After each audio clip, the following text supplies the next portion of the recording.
প্রশস্ত বিস্তৃত সমুদ্র আছে। এই নদী বিস্তৃত এলাকা হওয়ার কারণে এখানে স্বাভাবিকভাবেই জেলে পরিবারের সংখ্যাধিক্য বেশি। এখানে একটা উল্লেখযোগ্য সংখ্যক পরিবার তারা মাছ ধরার মাধ্যমে মাছ বিক্রির মাধ্যমে মাছ প্রক্রিয়া করার মাধ্যমে জীবিকা নির্বাহ করে থাকে। তো যেহেতু আমাদের এই উপকূলীয় এলাকাটা সারা বছরের একটা উল্লেখযোগ্য সময় বিভিন্ন ধরনের বৈরী আবহাওয়ার ভিতরে যায়, নানা ধরনের মৎস্য সংক্রান্ত নিষেধাজ্ঞার ভিতরে যেতে হয়, যেমন এই মুহূর্তে আমাদের বৈরী আবহাওয়ার কারণে, ভারী বৃষ্টির কারণে কিংবা ৩ নম্বর সতর্ক সংকেতের কারণে গভীর সমুদ্রে যারা মাছ ধরতে যান তারা কিন্তু যেতে পারছেন না। একইভাবে আগামী অক্টোবরের 13 থেকে নভেম্বরের 2 তারিখ পর্যন্ত ইলিশ মাছ ধরার উপরে সম্পূর্ণরূপে নিষেধাজ্ঞা আরোপ হচ্ছে। কিছুদিন পূর্বে 65 দিনের নিষেধাজ্ঞা গিয়েছে, জাটকার নিষেধাজ্ঞা চলমান থাকে। এই সমস্ত কথা বিবেচনা করে বাংলাদেশ সরকার বিভিন্ন সময় প্রণোদনা দিয়ে থাকে। আপনারা জানেন মৎস্য ভিজিএফ, যেটা ইতিমধ্যে আমরা বিতরণ করেছি।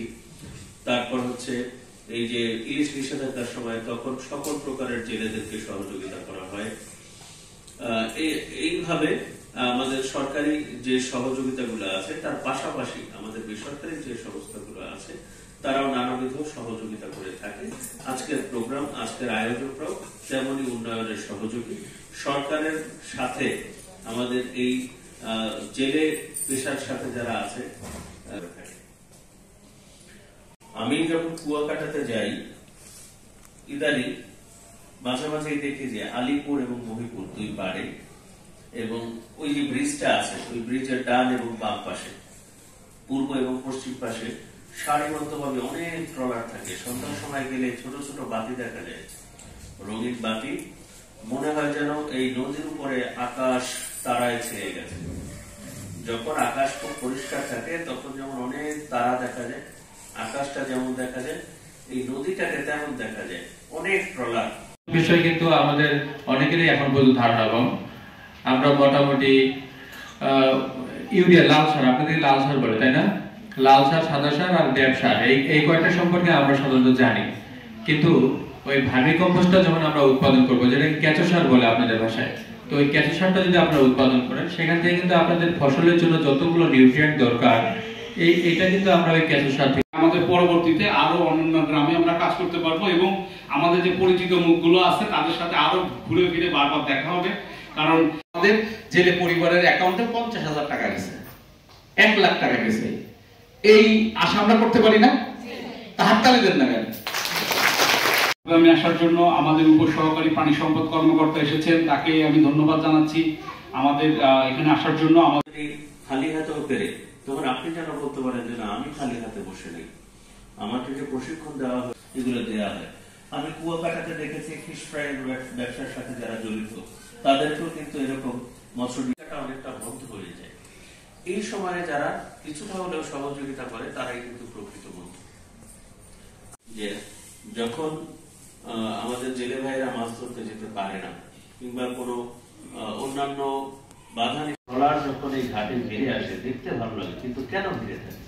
কারণ সমুদ্রে মাছ ধরার উপযোগী এই মুহূর্তে তার না, তার জীবিকাটা অনেকটা বন্ধ হয়ে যায়। এই সময়ে যারা কিছুটা হলেও সহযোগিতা করে তারাই কিন্তু প্রকৃত বন্ধু। আপনি যখন একটা ভালো সময়ে প্রতিনিয়ত মাছ আহরণ করছেন, ধরছেন, বিক্রি করছেন, প্রক্রিয়া করছেন, অনেক টাকা পয়সা আপনার হাতে আসছে, অন্তত জীবিকা চলার মতো টাকা পয়সা আসছে, তখন সহযোগিতা সরকারের সাথে আমাদের এই জেলে পেশার সাথে যারা আছে, মাছ প্রক্রিয়াকরণ এর পেশার সাথে যারা আছে তাদেরকে নানাবিধভাবে সহযোগিতা করে থাকে।